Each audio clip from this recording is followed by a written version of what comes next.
ప్రాణం మీదకే తెచ్చుకునేటటువంటి పరిస్థితి ఉంటది. అలా ఎవరు కూడా చేయొద్దు. ఎవరికి జ్వరం వచ్చినా రోగం వచ్చినా ఏదొచ్చినా ఎంబడే దవాఖానకు పోయి రక్త పరీక్షలు చేయించుకొని తగు మాత్రలు వాడి మందులు వాడి ఆరోగ్యాన్ని రక్షించుకోవాలని చెప్పేసి మీ అందరు కూడా తెలియజేస్తూ గట్టుమై సమ్మని గాలి సోకెనని పుగులు ఉడుతలని భూత వైద్యమని మూఢ నమ్మకల మునిగిపోకండి.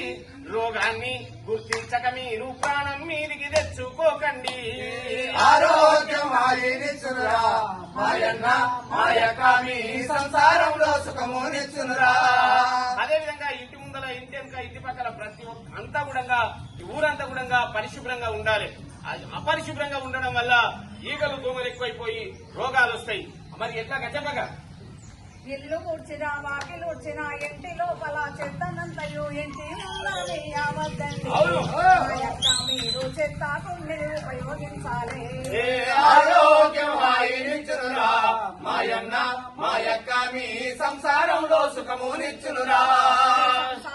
సుఖము నిచ్చునురా సంసారంలో సుఖము నిచ్చునురా సంసారంలో సుఖము నిచ్చునురా.